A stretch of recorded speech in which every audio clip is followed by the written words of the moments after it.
Hello guys, in this video I'm going to show you how to set up a passcode lock to the Line application.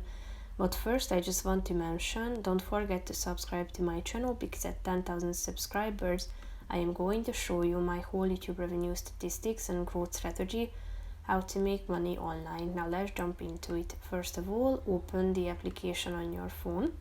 Then click on the settings button in the upper right corner of the screen.